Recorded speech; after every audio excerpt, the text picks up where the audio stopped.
Our advisory members have over 100 years combined experience in the construction industry, as well as are now dedicated to help you become the most promoted, highest paid, and most efficient professionals in the community. Right now, we have Rachel Sales. Rachel, would you mind introducing yourself? No, that's fine. My name is Rachel Sales, and I am the Senior Director of Financial Services at SRS Distribution. We are a distributor of roofing, siding, windows, drywall, insulation, and we are located in 48 states right now. We are headquartered out of McKinney. And I have been in the construction industry for, I think this is my 16th year. So doing credit I had a brief little stint for 6 months of doing accounts receivable, and then moved into credit. And I manage a team right now here at SRS. Thank you. Barry, I will probably mess up your last name, so I will let you introduce yourself. Sure. Barry Dombrowski. I'm the Director of Credit at Emser Tile. Similar to Rachel, we're a national distribution company of building supply materials, tile and stone. We're in about 32 different states, but servicing all of them, about 80 locations across the country right now. Been in construction credit for about 16 years myself. So. Perfect. Like I said, they got a lot of experience combined together. For anyone that isn't familiar with Levelset, we know that construction is complicated. We handle contractors and suppliers to protect their lien rights with lien notices and waivers. We process waivers. We have contractor payment profiles, as well as free educational webinars and classes. We try to help you say goodbye to headaches, hello to money coming in faster, and try to help you become the hero for your company. Here's what we'll cover today. First would be, what is a business credit report and why are they important? Then the many types of credit reports. Then we'll have a panel discussion. They'll talk about their favorite credit report, pros and cons, elements and qualifiers that they look for before they grant credit. And then we have some great industry trends since COVID has hit our economy. So Rachel, are you able to tell us what a business credit report is and why they are important? Sure. I'll speak from my own experience, at least. So the business credit reports that we have used mostly throughout, what I've seen in my career.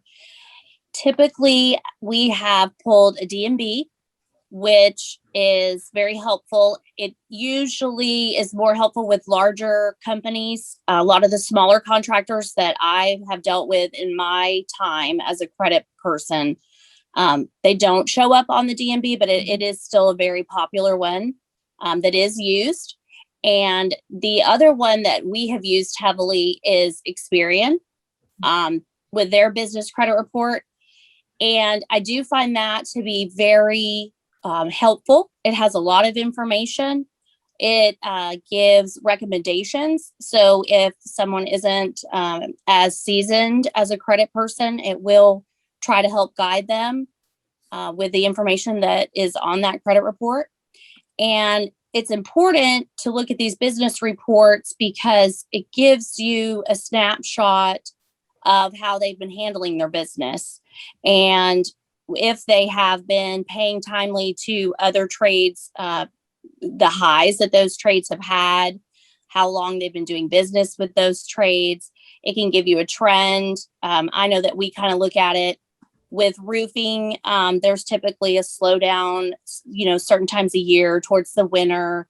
So do they run slow in the winter? That's kind of normal. But if we see slowdowns in different other parts of the year, that's typically kind of a red flag. But anyway, you review this information so that you can get a better idea of their creditworthiness. It will also show public filings. A lot of times it will show if their Secretary of State filing is up to date or if it's invalid. We look at that.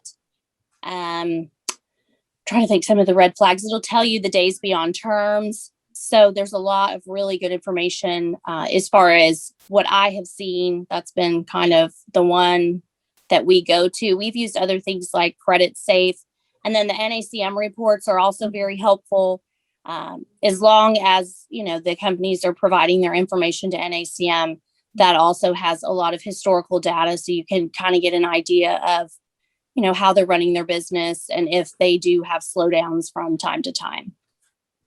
Thank you. Barry, Yep. in your company, do you guys use credit reports? And if so, why do you think they're important?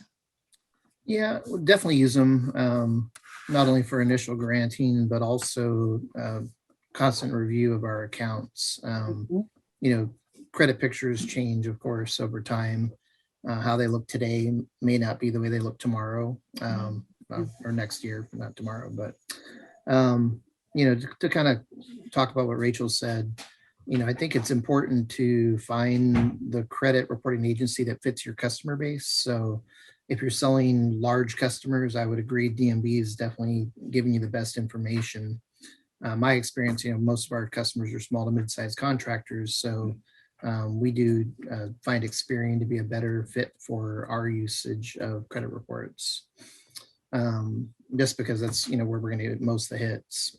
It is limited, unfortunately, like Rachel said, that if companies don't report, you know, if it's a newer company or if they're not buying from the bigger people and they're selling people that don't report to the agencies, the information can be limited on there, unfortunately. Yeah, I've noticed that as well. So these are the different credit reports that are the most popular out there. They, like Rachel and Barry mentioned, the Credit Safe, the Experian, the National Trade Credit Reports, Dun & Bradstreet. These are typically where most companies will go to get their information.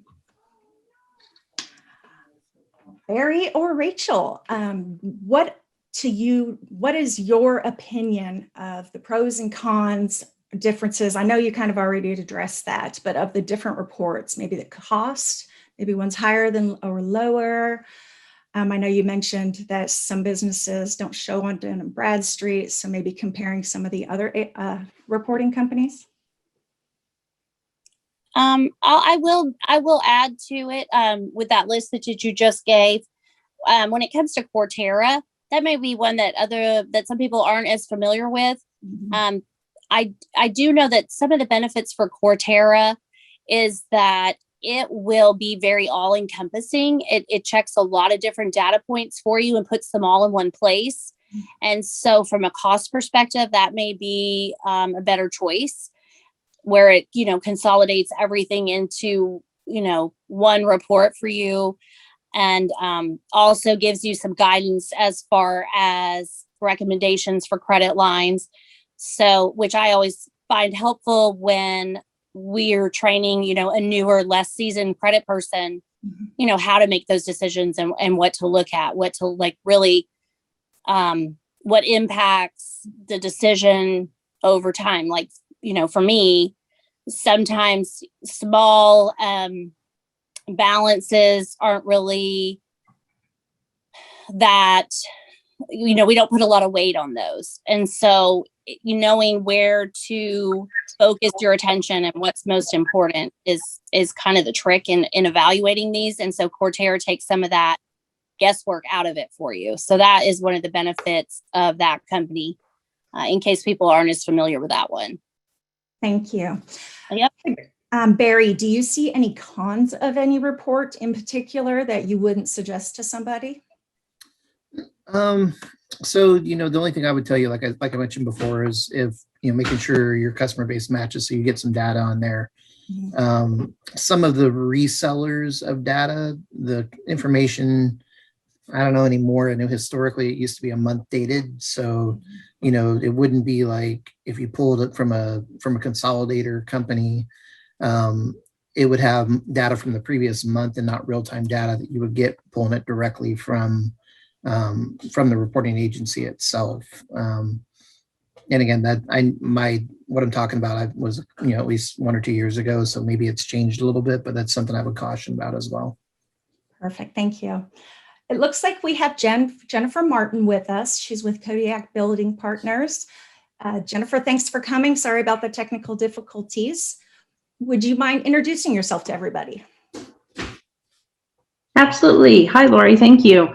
So I'm Jen Martin. I am with Kodiak Building Partners. We are a material distribution company that operates throughout the U.S. We actually operate 27 different operating entities and sell everything from lumber to kitchen appliances to structural steel. So a lot of different areas. We do operate in a decentralized environment. So our companies kind of do a little bit of their own thing, if you will. And I was just tagging into kind of where Barry was at on the credit report piece. Sorry, we're a little late getting on. And really, it's just this idea. We use credit reports to help us paint a picture of the risk. So they're just one of the tools we have really in our toolbox, if you will. I think it's really important to note. I was hearing some of the discussion earlier. I noticed Rachel talked about Dun & Bradstreet being really good for their larger customer base. I think NACM is really good for a lot of our smaller customer base. At the end of the day, I found it very valuable to have access to all of the different credit reporting tools, and then depending on who I'm looking at, to be able to gather that information that way, because there is different information contained in each of the different reports. Definitely. Do you have anything that comes to mind as far as pros and cons between the different reports? Pros and cons. So one of the things I would say that I really like about the NACM's National Trade Credit Report is that you can see how many folks are reporting before you pay for it. So that's a big pro for me. I can see if there's going to be information there before I actually spend the money to get the information. So I really like that piece. I do like kind of what Cortera has done in coming to the market and really pushing to get folks like myself and Rachel and Barry to contribute data. So that's another, I think, shortfall we've had in the past, is the data is only good as the folks who are contributing. So, I think that they've done a good job of that, of trying to gather all that information into one space. Cons, always is the cost. Do you know how much difference one report? You don't have to say which is which, but like the cost difference. Do you want to know my contract amounts? Maybe people could get that as well. Yeah, I would say, I would say Dun & Brad tends to be much more expensive. And I think it's geared towards a different customer base than the customer base that we serve. So that's not as much of an issue for us, because we deal with a lot of smaller to medium-sized customers. And I think Dun & Brad caters to a larger audience. So yeah, I would say, but I appreciate that. That would be a con. Thank you. So as you can see, there is a bonus new report, and we're actually very excited to present this. Levelset has come up with their own credit report. It is called the Risk Report. It hasn't launched yet, so you'll have to stay tuned for more information. But not only will it have payment, average days to pay, as well as customer profile information, it's actually going to have contractor profiles, which will show you how many jobs they've done in the last year, how many jobs they're currently doing. On those jobs, it shows you which suppliers and which subcontractors they're currently working with. Easy way to get trade references there. But one big thing that it's going to show is liens. It'll show how many liens have been filed against the company, as well as new liens, and these are mechanic liens that have been filed on your customers. So you'll know more of what you're getting into when you deal with them. It'll show the date that the lien was filed, the amount, as well as who filed it. We're really excited for it, and I can't wait to show you guys when it actually is launched. Now, panel, we are going to do a discussion. We still have technical difficulties, so I'm just, unless you guys have something to say that are already on, I'll just kind of skip this. Oh, everyone is here? Hey, all right. Whoever else is here, would you mind introducing yourself? This is John Floro from NACM Business Credit Services in Seattle. Hi, John. And nice to be with you. Thank you. Can you tell us a little bit about yourself and the company that you're with? Sure. We are the affiliate for the Pacific Northwest, have been around for 122 years. And while our historic territory is Washington, Alaska, and Hawaii, we've had a number of companies as they've grown and prospered over the years include us with that.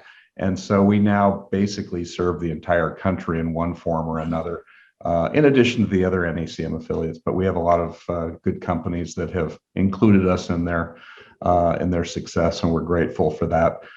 We have a collection service as well as selling credit reports. We do professional education, and we also provide check and credit card processing through a third party. Right. I know NACM, BCS affiliates, they're all great things to be a part of. Yeah. So is Thea with us? She is. Hi, Thea. Would you mind introducing yourself and sharing us a little bit of information about? Yeah, John and I were in the wrong room together, so it's good to see you made it, John. Likewise. My name is Thea Dudley. I am a consultant to the credit and collections industry on the construction and LBM side. Been doing this for 30 plus years and worked with a number of manufacturers, suppliers, contractors over the years. So it's always really fun to see what reports work for your manufacturers versus dealers and distributors versus contractors and subcontractors. So there's like nuances to everybody's credit and what they're looking for and, you know, how they go about it and what reports work for who and when and what part of the country. Definitely.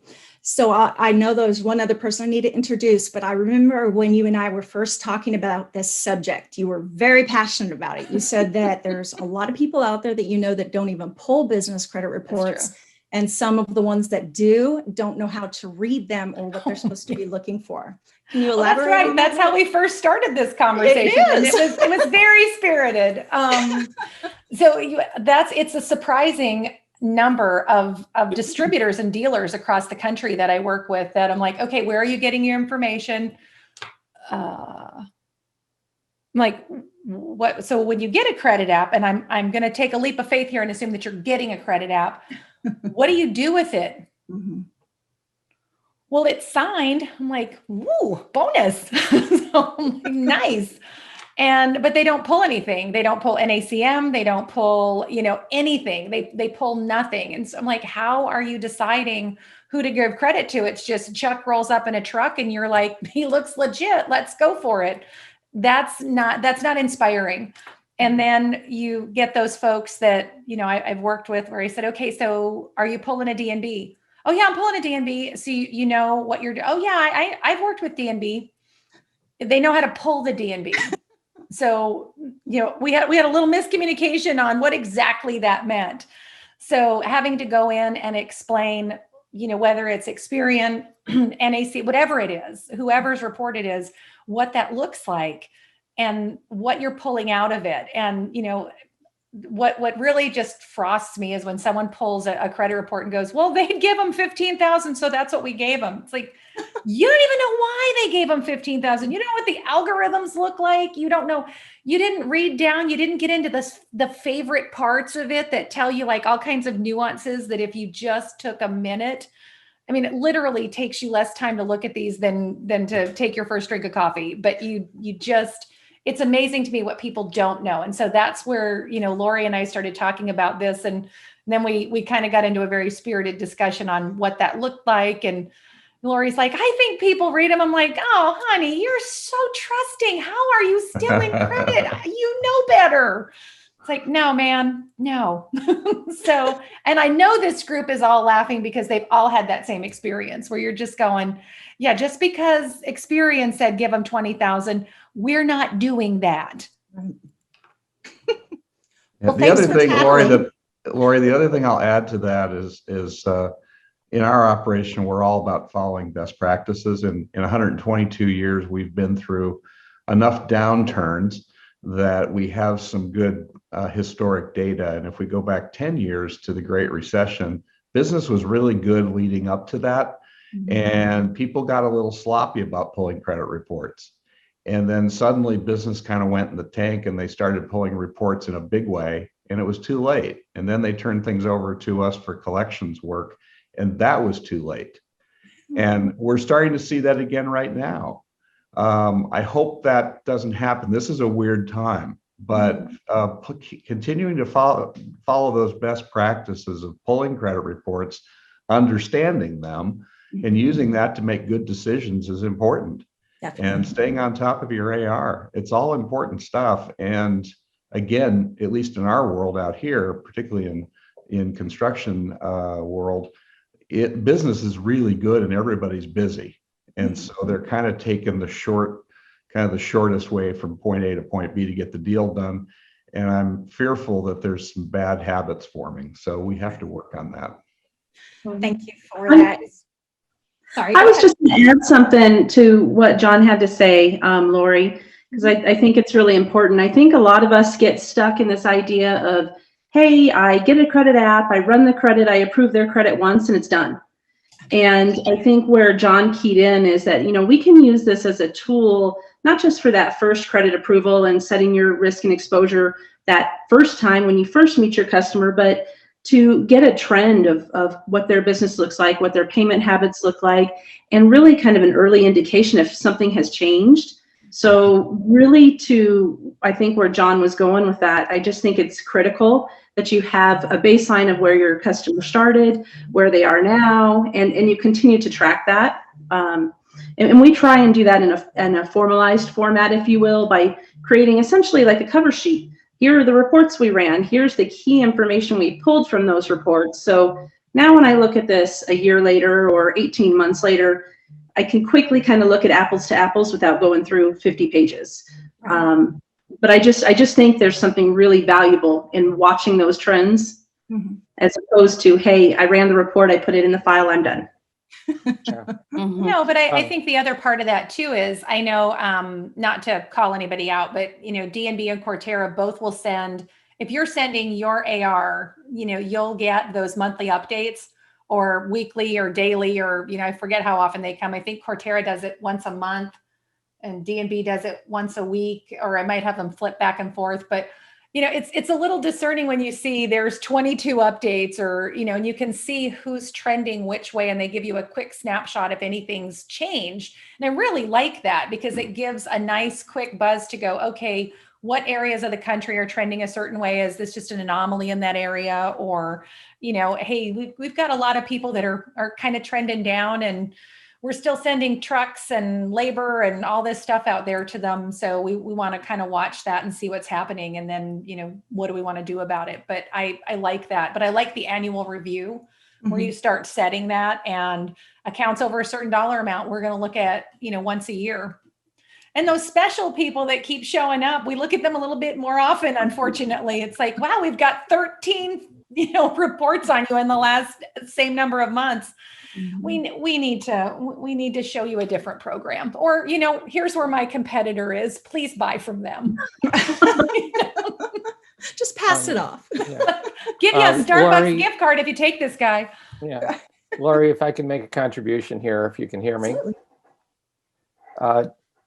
I'm Craig Webb. I'm the non-credit expert in the group on the panel. I have been covering the construction supply community for the last 14 years. And the last 2 of them, I've been a consultant for a company called Web Analytics, which basically tries to help people spot the trends and the threats and the opportunities affecting the suppliers of the building materials that all the subs and GCs and everybody else is buying from. And there's been a lot of talk here about being aware of how things have changed. And I think probably in many ways, one of the most significant things that has changed in the past year is that prices of materials are going through the roof. Lumber is 2 to 3 times more expensive than it used to be. Shingles cost more. And they're going to cost even more than that because of problems with the deep freeze in Texas, killing the resin plants.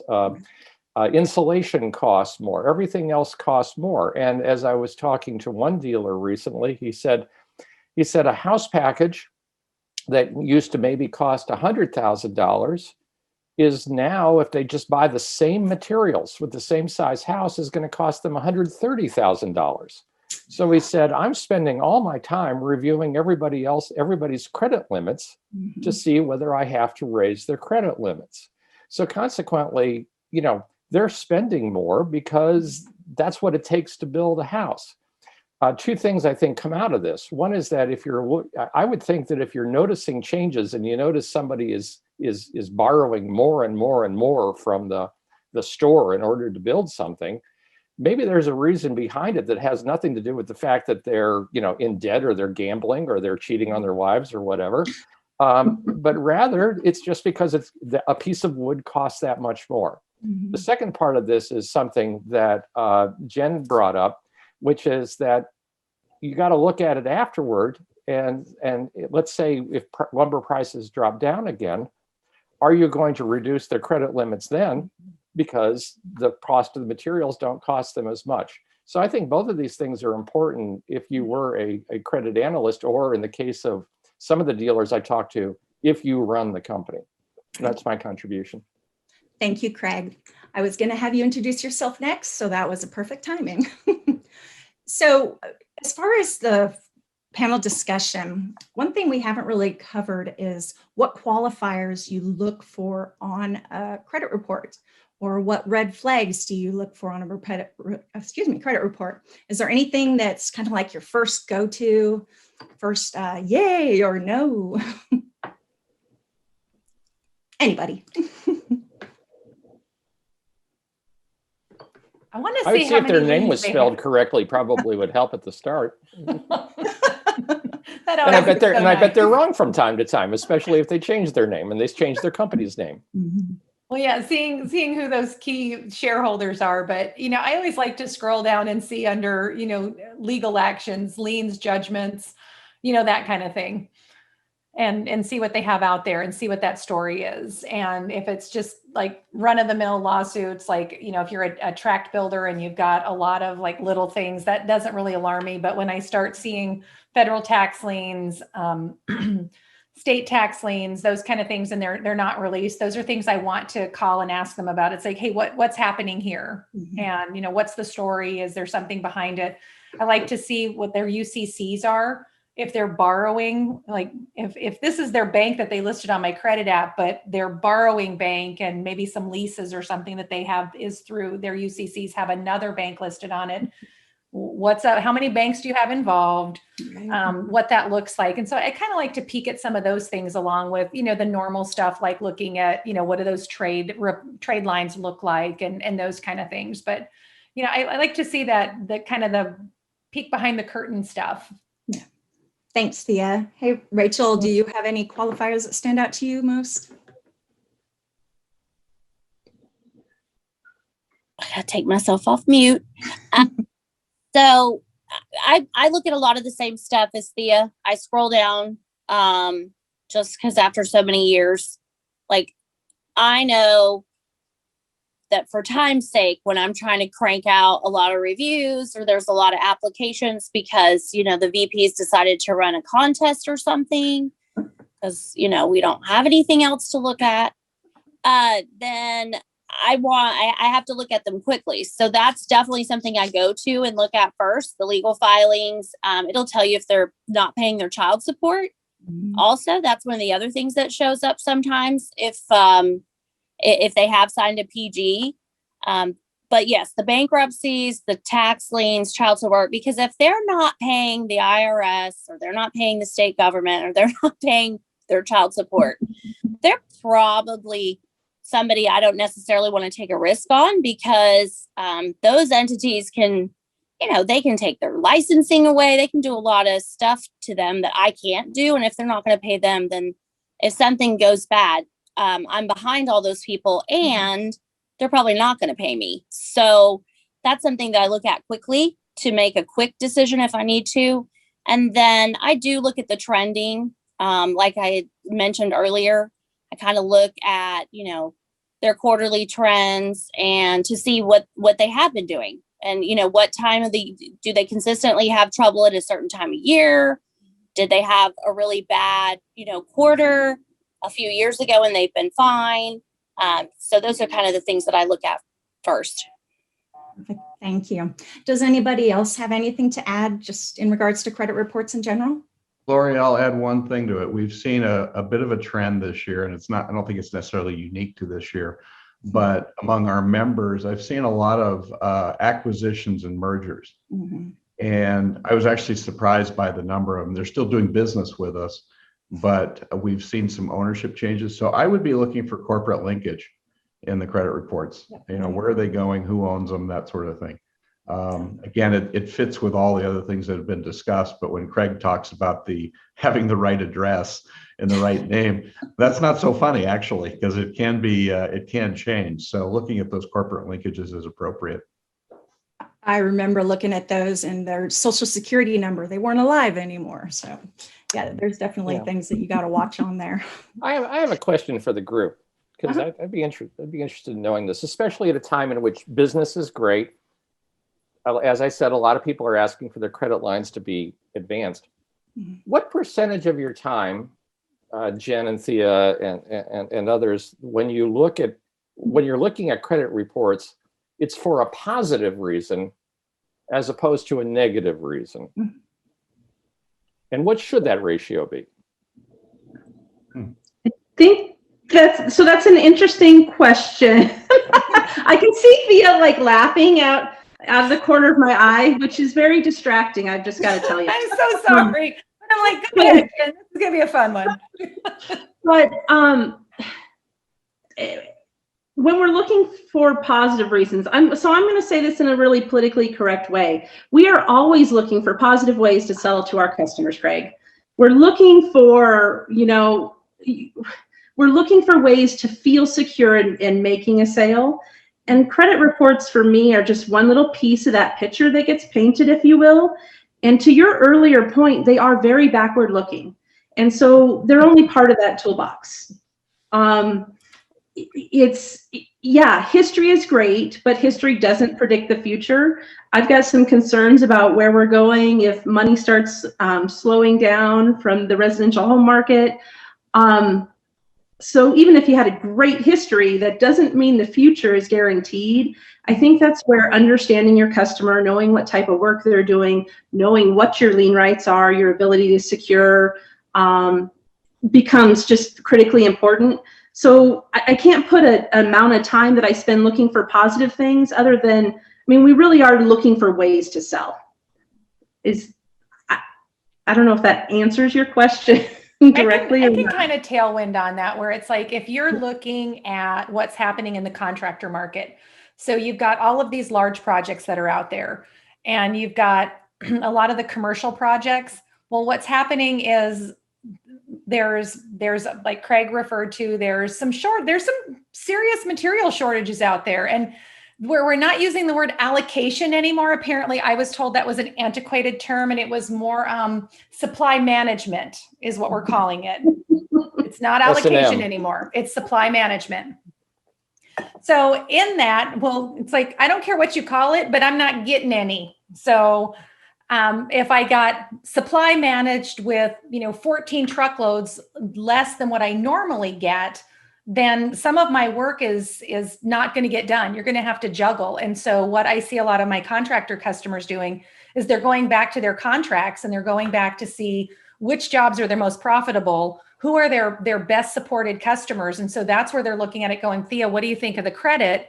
Is this guy, we want to go with who we're making the most margin on, and who has the best pay history, because some of these jobs are going to get pushed out, which then it takes that other step where you've got the GCs or whoever else is part of this contract saying, well, okay, that's great, but now I'm going to sue you because we had a contract and you're telling me you can't get product. And so luckily at the middle of the pandemic, a lot of the folks that I work with, we reworked their proposals and credit apps to address that material shortage that, things that are beyond your control. Mhm. But some of those were quoted before that. And now you're like, look, I can't control if there's no material.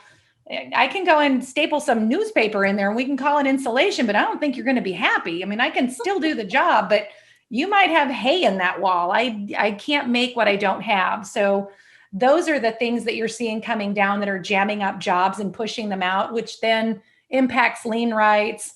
Suppliers want to get paid for, they're like, look, I shipped that out. Well, now you can't do your part of the job because somebody else couldn't do theirs. And so that's where, Jen, to your point, I think you're going to start seeing, some of the domino effect from that. And I just don't know what that's going to look like. So I'm hoping that Craig's going to come out in the next month or two with some analytics and shed some light on that, because you're seeing that actually happen in the workplace. And that's disturbing. Thank you, Thea. Barry, have you noticed any of this going on? Yeah, definitely.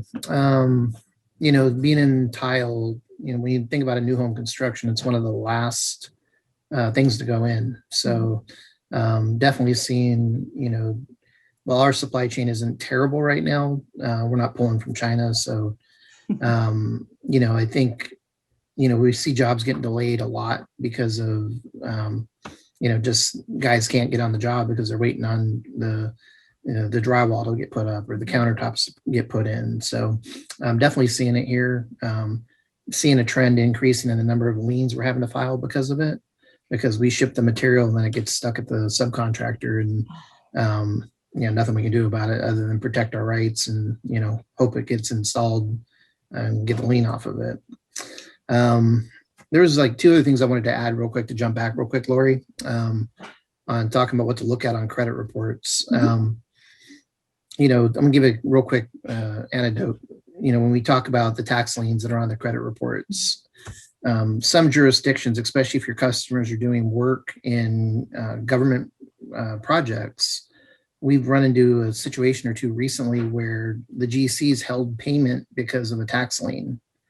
So it kind of dried up the cash flow on a job that we have product on. They couldn't pay it because their tax lien got reported. Wow. It got resolved very quickly, thankfully, but it's just something else to keep in mind on the importance of looking at the tax liens. And I would agree with what Jennifer and Thea said earlier, that it's probably one of the first things I look at as well, the legal filings that are on the project. The only other point I want to add is, when we look at the types, on the data point side, the types of trade references that are listed on the reports, if it's a phone bill or a freight company, it's really not going to give me a good idea if they're going to pay for their tile on time. A distributor or a hardwood, or, I know the way the credit reports will name them are kind of generic, but which ones you can look at, which ones you should really, not pay a lot of attention to. Definitely. Thank you for that. Can I add something to what Barry had to say? Because since we have this great platform, one of the things I think that is missing is just contribution in general. So we have so many companies that are not contributing. So if you are not contributing the data to these credit reports, there's not a whole lot of benefit there for anyone. I think it's a nice legal way to share information very quickly. So I would just encourage other companies, like if you are not contributing your data, please do, because it will help you and it will help the industry as a whole in making decisions. I will echo that. And if somebody needs help on how to do that, we do it all the time for a lot of our companies, and any of the NACM affiliates can do it. But if you have questions on how to do that and how to make it happen and sign the forms and all that sort of thing, we do it every day, and it's an important part of this whole enterprise. So take advantage of that. Definitely. Thanks, John. One other question I had for you, John, was with your member database, do you have like the top 1 and 2 reports that are being pulled the most? We have tended to be an Experian shop by and large. If I look, at this point, we actively offer Experian, Dun & Bradstreet, and the NTCR. National Trade Credit Report from NACM. Occasionally we'll do something with Equifax, but not very often. And it's primarily because for the small and medium-sized companies, the data and the ease of use of Experian and the price point has been historically really the best bet for them. Nice. D&B has changed a little bit in the last year, and from a price perspective, getting more competitive. And they've added some things that have made it a little more workable. But if I had to break it down, it's probably an 80-20 split, 80% Experian, 20% D&B. And up here in the upper left-hand corner, the data for the NTCR isn't quite as good as it is for the Southeast.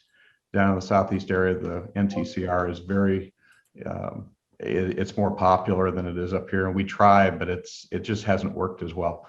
I think there's also just the creature of habit sort of thing. We have one company that's pulled D&B since 1969, and they're not going to change until they realize they may be paying too much. And then we help them on that. But Experian has really been the bread and butter for most of our companies up here, and it's worked pretty well. Thank you. So we do have one question that came in, and before we go on from credit reports, we'll get this asked first. They asked, what are some of the documents needed from an established customer that has been acquired? I know Thea gave an answer, if you want to give it out loud as well. I always check the file to make sure we've got a completed signed credit application by someone who actually still works there. And if we haven't, my rule of thumb is I'd like to see a new credit app every 5 years, unless there was a change at the company. There was a change in the leadership, and maybe I need to look at the signatures.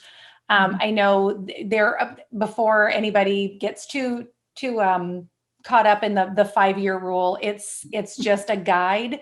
There are some customers that they're sensitive, so you handle those a little different, but I just like to see that refreshed. I always want to see if there's sales tax information.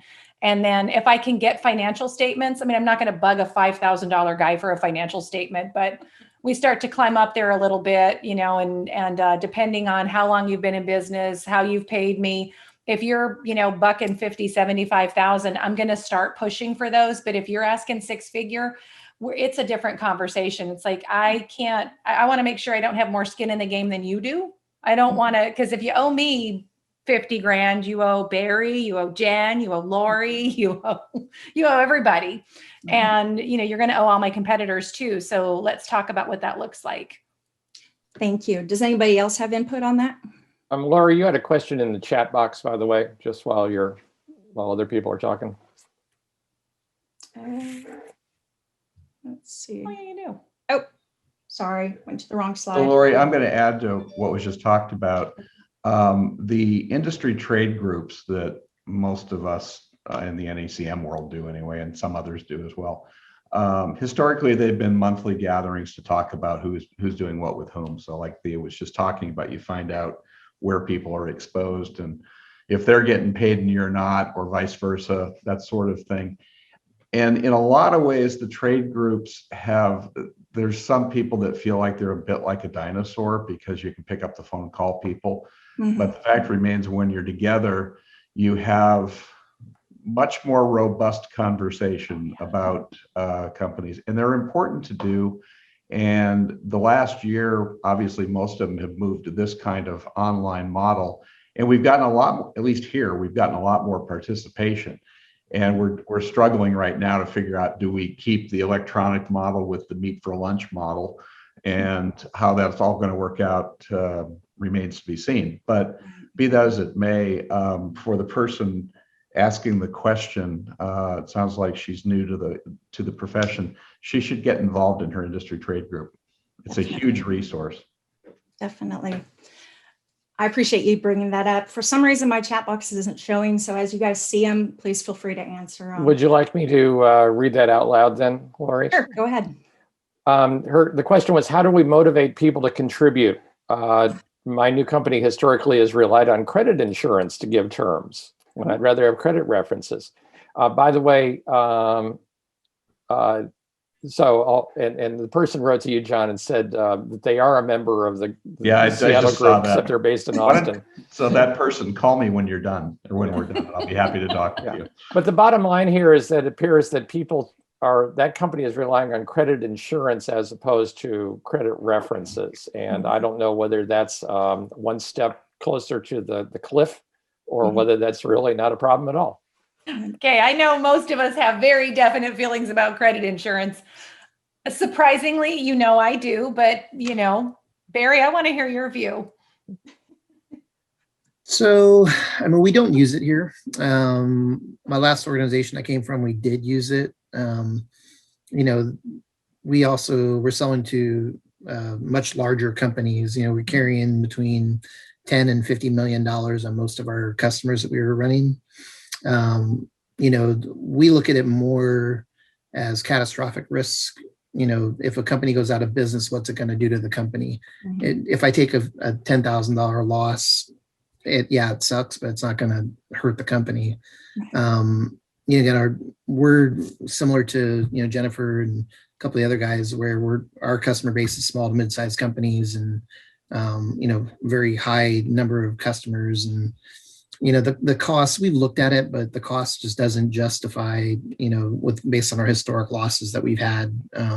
Even I've been here 15 years, so I went through the Great Recession and everything else, and the losses were higher, but still not to the point where we could justify the cost of credit insurance. I'm with Barry. I am the credit insurance. I would rather that we invest our funds and our money in developing our people to make better judgment calls and better decisions, understand the customers, and have time to interface with them than get involved in credit insurance. That's my politically correct answer. Thank you for that. John, have you noticed getting people to contribute their data is difficult? When I was in the industry, people always thought it was kind of, hey, I'm not sharing my good accounts because they're going to steal them from me. I'm only going to show them what's bad. Oh, absolutely. There's no question that still continues. And I think we've seen a little bit of a decline in contribution the last year or two. And part of that relates to retirements. A lot of the old line credit managers are retiring, and the up and comers don't necessarily benefit or understand the benefit of contribution. They also don't participate in the groups. And in our world in Seattle, for example, people don't want to fight traffic to go to lunch and give up half a day. I get all that. And I think the Zoom approach has helped a bit to it. And we probably haven't done as good a job as we need to encourage contribution. I've had a recent retirement, and the new person that's filling the role is actively out there, and we've seen some growth in that area. So I think it's just one of those things we have to keep after and sell the benefit of it. But it's there is kind of a challenge with it at times. Keeps you busy. Yeah. Well, next we were going to talk about industry trends. John, I was going to ask you about the consistency of pulling reports, but as you mentioned, it has declined during the COVID and is hopefully going to pick back up. But is there anything else you want to add to that? I don't think so. I think it's, back when all of this started a year ago, and I've told some of the participants this, I felt like when the governor told us all to go home, I felt like our business was just going to go off a cliff. And for the first week or two, it was very, very quiet. The phones didn't ring, the emails didn't come in. And then all of a sudden, it all kind of opened up again. And so we've actually had a very good year. And I'm excited about that. I have real questions about where this is all going. But, that's not anything new. And organizationally, we've taken some steps to protect ourselves, but we also want to help our members as much as we can. And I fall back on that best practices model. Follow the best practices and you'll keep your company out of trouble. Absolutely. And that's really kind of the bottom line for me. If you do the things that have worked for you and have worked for everybody else, they'll continue to, for the most part. And pulling a report, turning things over to collections, well before 6 months or a year, stay on top of all this, and you'll come out okay at the end if there's a problem. Perfect. Thank you. Before I move on to the next topic you see there, does anybody else have anything to add in regards to credit reports or why you should pull them?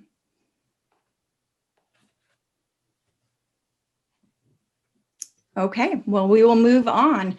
The next industry trend we have, I had spoke with Craig Webb, like he had told you he's in analytics, and he had brought up the fact that the United States Postal Service has really gotten slow. Unfortunately, that means that there is an impact on customer account status, on their average days to pay. Do any of you have an experience kind of that, you tell people not to mail them, or you have them just do credit card or that sort of thing?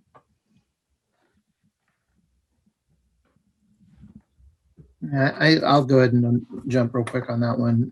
We've seen a huge slowdown in processing time. We had a double whammy because our lockbox is in Dallas, Texas, and we all know what happened in Texas during February. So, yeah, it was fun. We have a huge push. We've always had a push to move people to ACH, but that's kind of our biggest push right now, is to try to convert all of as many customers as possible to electronic transfers. So. Thank you. Anybody else notice a slow on their customer accounts? Yes, the post office has, well, they've been having issues for quite a long time.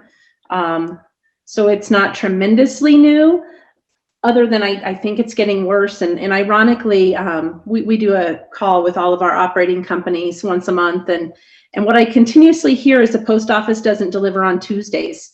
I haven't been able to substantiate that yet, but we actually do see a dip in our collection results on Tuesdays. So not sure what that is, but we are very concerned about Postal Service, not only about getting payments in, but sending our invoices that way. Are they getting to our customers, and are they getting there timely?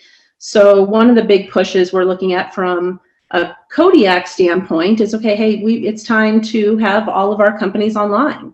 Customers should be able to receive their invoices by email. They should be able to look up their own information. The bulk of our customer base, again, they're small to medium customers.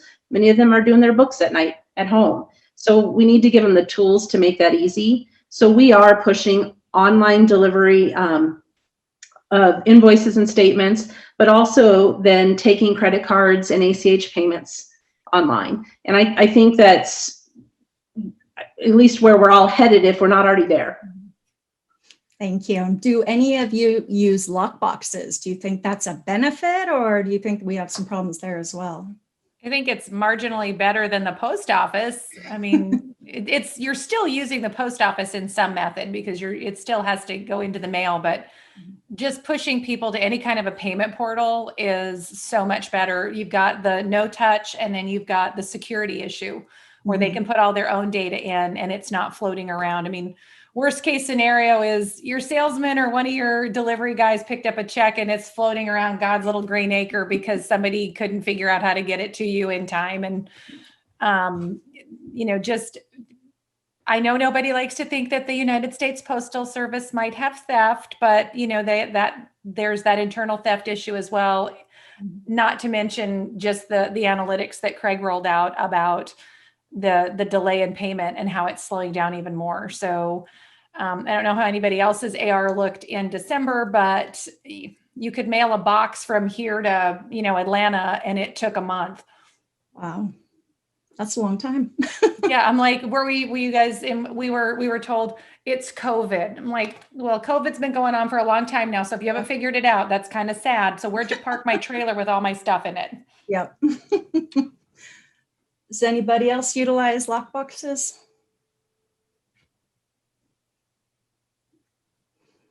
All right. Well, as you see there in the parentheses is FinTech, as I believe Jen was talking about. That is a company, or excuse me, a part of Levelset that we're going to be rolling out as well, where for when you send invoices out, it automatically gives the option to pay online. So that again is something in the future, but it is something that we have noticed as well. So moving into the analytics software, Jen, you were really excited about this when you and I spoke. You said there's a lot of it out there. Can you explain to us what it is and how that's going to have an effect on the professionals? Well, sure. I think, Thea touched on this a little bit earlier when she was talking about the email notifications coming through. And I think that's just one of the benefits. And really the starting point of this is the data contribution, getting data to really, we have contracts with NACM, National Trade Credit Report, with Credit Safe, and with Cortera, and all have data analytic tools that are sold as part of their platform. So for us, there's no additional cost, but you can quickly segment and risk rate your customer base. You can see information and maybe look at your customer base a little bit differently than you have in the past. And I think that it's going to be very helpful in targeting approaches to particular classes of customers. The secondary piece of that, again, is really where I think Thea was earlier in the conversation. And that's, hey, they will push notifications of major changes to you, and you can set those parameters of what they might be. Is it a big drop in their credit score? Is it, hey, there was a bankruptcy filing? But all of these can happen automatically and get pushed to you. Whereas, 5-10 years ago, really, we just waited till after the fact, and then you rush to file your lien. So you have information so much more quickly that you can respond to it before you take on more exposure. And I am super excited about it. It's something that we're really pushing at the organization that I'm working in, because I think it's going to make our lives easier. It's going to help us focus where we need to focus our attention more quickly. Well, earlier, several of you talked about Cortera, one of the business reports that you pull. I just learned this morning that they were actually bought by Moody's. And Moody's plans on taking all of Cortera's small and mid-sized business information, putting it into their analytics software, and letting people use that as tools themselves to find out, get more on the risk side for the credit. Craig, I know you are an analytics guy in the lumber industry. That's what you do every day. Can you give us any insight to this or how it affects us? Well, I think in general, I am fascinated that we have an industry that still depends on stamps and people kiting checks and things like that in order to pay their bills. I remember talking to one dealer recently, and I said, how quickly do you think you're going to go to electronic payment? And he said, I can't even get people to open their mail right now. And is this any way to run a railroad is what it comes down to. But I do believe also in general that we're starting to learn so much more about our customers than we ever used to. We used to have these customers in these great big wide bands, oh, he's a sub, he's a roofer, he's a drywaller, whatever. And I think that just as technology is enabling retailers to treat customers differently, a market of one, as the phrase goes. I think that slowly we're going to be getting that way with data analytics, and that not all drywallers are the same. And the amount of information that you're going to be collecting from these people, I think, are really going to be able to help you to spot where things are. So I'm all in favor of it. Now, one of the things I wonder about is whether the typical credit manager has either the time or the ability to read some of these documents. Yeah. Of course, that's why they're coming to events like this, so they can learn those skills. But slowly, I think that is going to be the way you make money in the future. I mean, after all, lumber yards are only a 3% profit business. You do anything.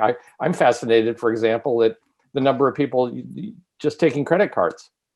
10 or 12 years ago, they were all screaming that they had to pay 2.5% or 2% on a credit card. Now it's part of the game, even American Express.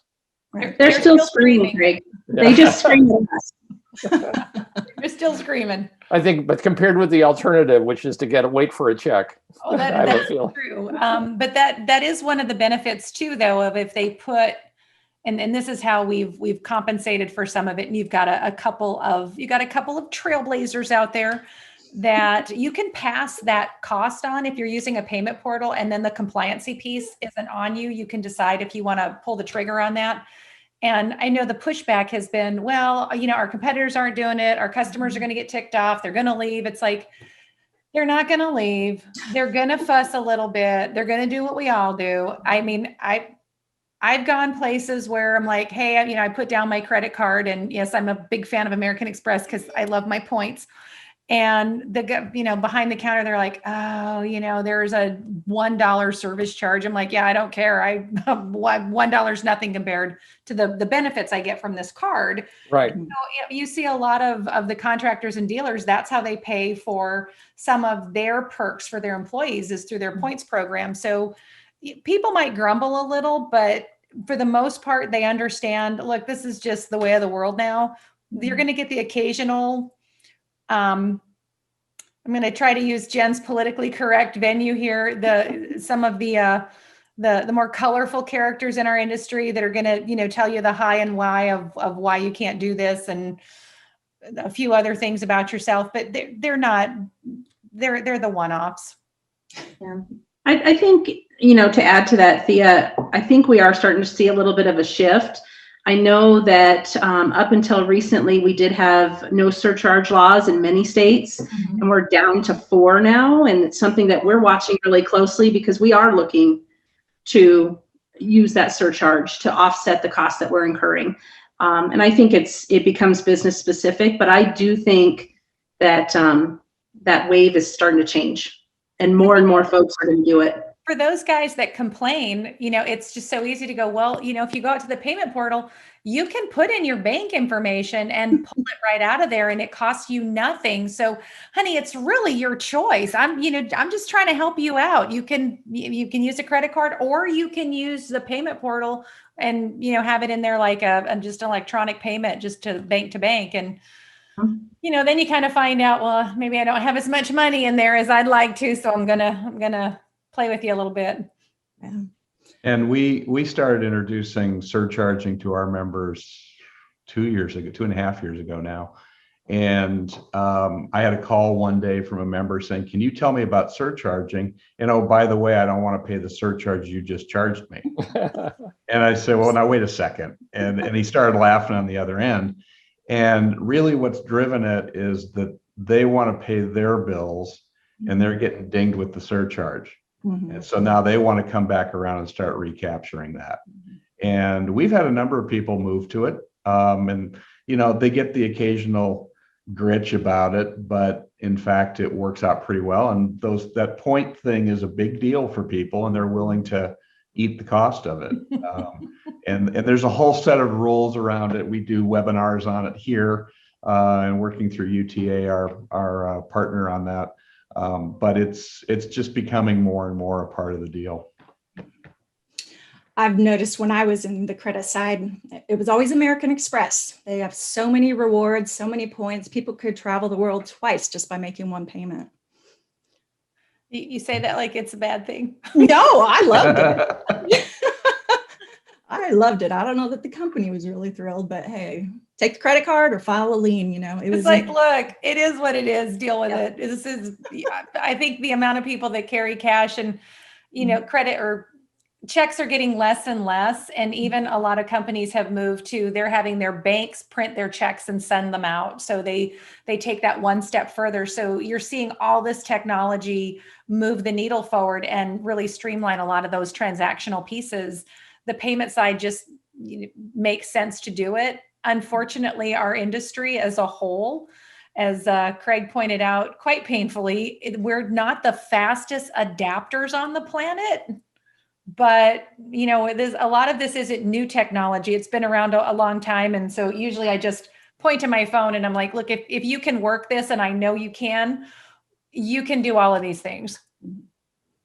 And actually, that's one of the things that construction supply has in its favor. So many other people have gone out there, invented the wheel, refined the wheel, and improved the wheel, and made the wheel much cheaper, that by the time dealers finally get involved, it's a pretty good deal compared with, That's true. being the leader and bleeder of a situation. We're not bleeding edge, that's for sure. Before I go on, does anybody have any other comments or industry trends that they've heard of? All right. Well, it's question and answer time. Unfortunately, like I said, I can't see the chat screen, so please let me know if there's one there. But I will go ahead and start. I have 3 questions that were sent in via email after people registered. The first one was sent in by Christina. She asked how she can report her business information to the credit bureau, so the next time contractors or suppliers pull that person's credit report, her information is going to show on it. John, I thought you'd be all over this one. Sorry, I had to unmute myself there. If you, I'll put my, well, actually, if you read the chat box, my email address is in there. If you want to contact me, I can steer you in the right direction. That's the short answer. There are forms to fill out. There's ways to do it, but once we get all that squared away, and at least in our case, and I think everybody's the same way, there's somebody who will help your IT guys work together so that data gets transferred. It will even take manual data to a certain point, but we try not to do that. So anyway, contact me and I'll be glad to help you. Thank you for that. The next question is sent in by Jared. He says that that tax lien showed up on the customer's credit report. The customer claims that it was satisfied, taken care of. He wanted to know how long a tax lien stays on the report, how you verify that it's been satisfied, and if the impact that it has if you don't verify that information and go ahead and approve a line of credit. Well, why wouldn't he just ask the customer, hey, show me where you paid this? You're going to have some documentation, and then why? And if he's got that documentation, if it were me, I'd be all over whichever, if it's D&B, Experian, whoever, I'd be all over them going, you need to get this on here showing the release, because it's not showing up and that is impacting your credit score. So there's a couple of ways. One, he can be a rock star to his customer by saying, look, let me walk you through this process. You should have the documentation showing where you paid this. And then let's get you hooked up with, whichever this report is, and let's make sure that they get this recorded on there. Because it's going to stay, but there should be a release on there as well. So it should be here and then, follow through. And then some people have a whole list of them. Right.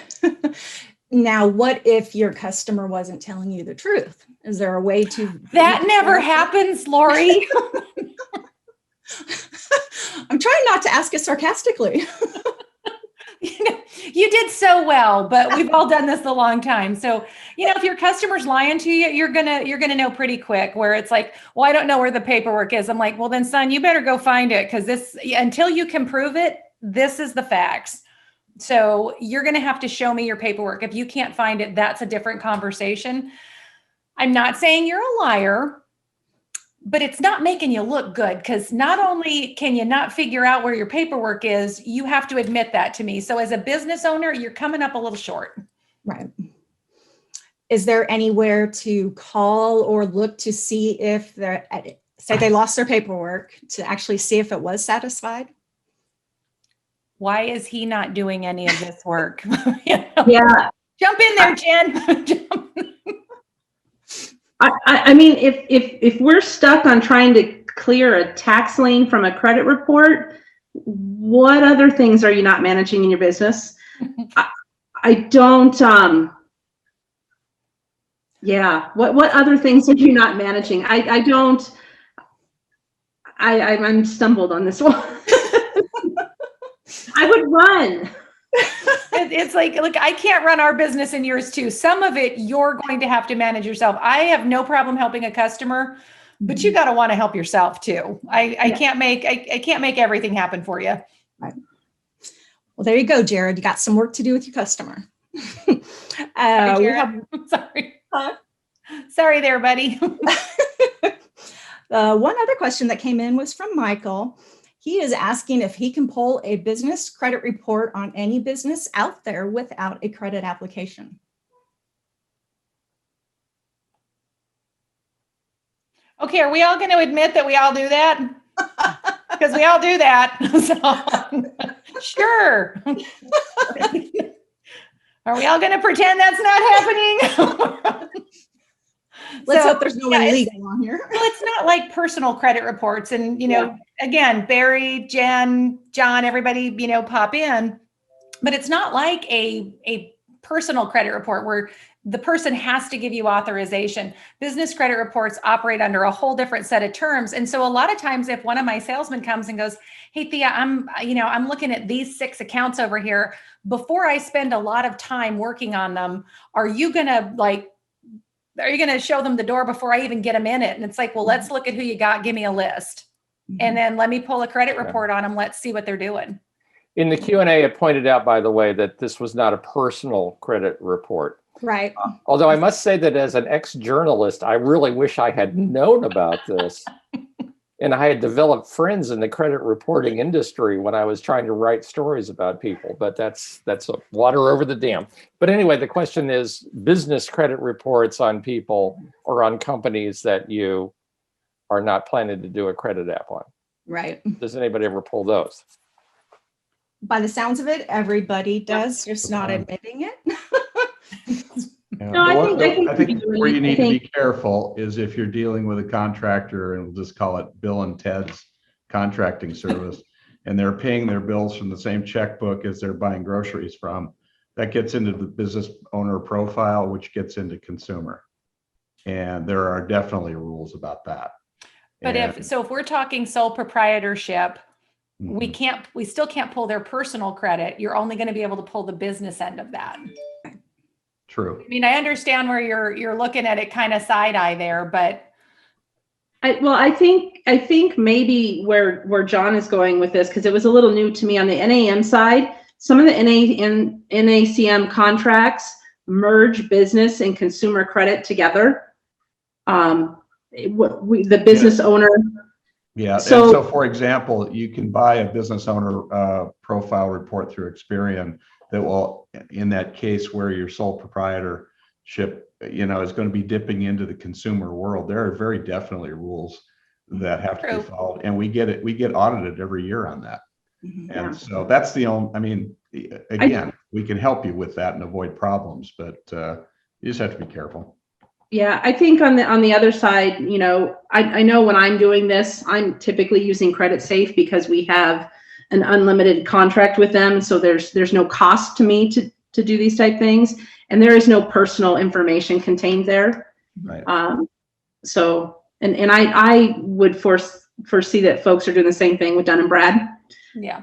I believe they even sell tools to help you prospect your customers in this way. So, that's a little different view of that. It's not for credit purposes, it's more for prospecting purposes, but that information there. Yeah. Okay. Yeah. Well, unfortunately, that is all the time that we have for question and answers. I am sorry to cut you off there. We are running a little bit long, but if you do have any additional questions, or if you have any topics that you think should be discussed in a webinar or classes taught, please email me. It's right on the screen, lori.drake@levelset.com. I would love to thank our advisory board again for taking all this time out of your schedules to share this information, share your insight. I'm sure everybody really appreciates it. Thank you. Thank you, Lori. Thank you. Great. Now, one more thing before everybody logs off, please be sure to join Thea and I on Thursday, 4 p.m. Central Time for Credit Cocktails and Conversations. This is going to be our first group meetup with all credit managers. We are going to have cocktails, share the recipes, do some networking, have some breakout groups, lots of fun, prizes. Can't tell you everything, but please be sure to join us on Thursday. Thank you, everybody. Thank you. Thank Thanks. you. Bye-bye. Bye-bye.